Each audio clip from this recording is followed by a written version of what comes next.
Vasco Rossi con Guai, e sapete che spesso e volentieri ci mettiamo in contatto con quella che è la regione del Veneto, con il presidente Luca Zaia, e come sempre vi invito, se avete domande da fare a Luca Zaia, a scriverci un messaggio al 393 73 66 170 subito, immediatamente, perché ce l'abbiamo al telefono con noi. Presidente, buongiorno. Buongiorno a tutti. Giornate queste di grandi impegni, insomma non ci siamo sentiti lunedì perché lei era impegnato nell'inaugurazione di una, struttura molto attesa. Sì, da Valdastico Sud abbiamo inaugurato questi 54 chilometri che vanno da Badia Polesine alla 4. Poi noi conosciamo già il tratto che dalla 4 va a Piovene Rocchette, ma anche ovviamente un ultimo pezzo. Quando si prevede, insomma, c'è il progetto di continuare con la Valdastico Nord, c'è qualche idea in questo senso per potersi inoltrare in modo un pochino più facile con la viabilità in quella zona, oppure no? Sì, perché se voi considerate che Valdastico Nord significa quel tratto che va da Piovene Rocchette, sono 40 km, a Trento, il che significherebbe che nel momento in cui fosse realizzato, e verrà realizzato io spero, potremmo tranquillamente contare un nuovo valico verso nord, nel senso che poi questa autostrada va naturalmente nel Brennero. Considerate che questa autostrada viene anche intercettata dalla nuova Pedemontana, che verrà chiusa, realizzata definitivamente per il 2018. Per cui si sta un po' ridisegnando la mobilità in Veneto, un Veneto che sarà sempre più sicuro e più veloce negli spostamenti. È molto importante, credo, anche dal punto di vista commerciale coprire quella zona, perché ad oggi chi volesse andare a Trento da lì appunto o fa la statale o deve fare tutto il giro per Verona, e ovviamente con molti chilometri anche una spesa più importante. La Pedemontana è un'altra delle infrastrutture attesissime peraltro dai cittadini.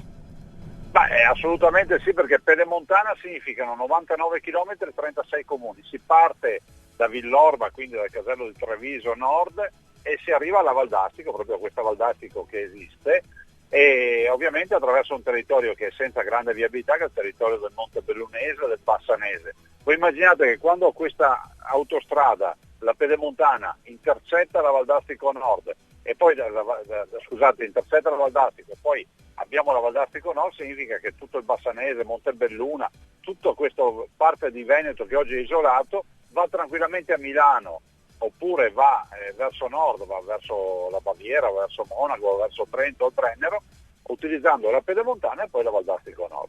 E sarebbe una cosa meravigliosa, ma a livello di anni di quanto stiamo parlando?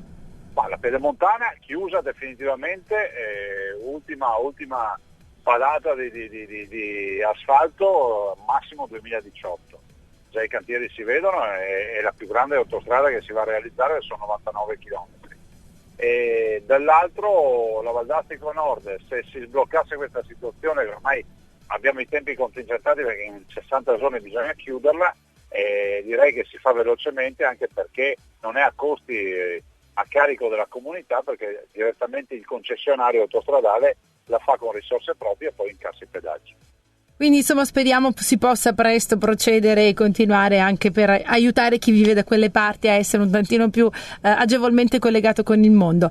Rimane sempre il problema immigrazione, ormai non si parla solo più delle barche che arrivano, si parla di passaggi nei camion, si parla di traforo bloccato che va in Inghilterra, ne stanno succedendo veramente di tutti i colori, c'è questa forte migrazione dall'Africa, insomma da quei paesi verso altri stati, altre culture, altre nazioni.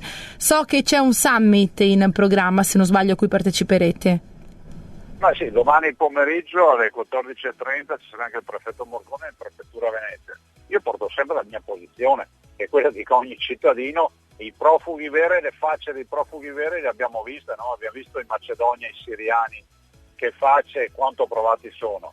Non ci vengano a raccontare che quelli che arrivano, non voglio generalizzare perché 1 su 3 è profugo, ma 2 su 3 non lo sono, perché ormai si sa a livello internazionale, quelli che arrivano qui bei in forma fisica, con l'iPhone, non sono profughi, devono restare a casa loro. Cioè noi vogliamo aiutare le persone che hanno bisogno, non vogliamo aiutare persone come quel ragazzo immigrato ivoriano di 18 anni che ha ammazzato 2 anziani in Sicilia e che era entrato da profugo, e quindi questo a noi non ci va bene. I profughi veri vanno aiutati, gli altri no.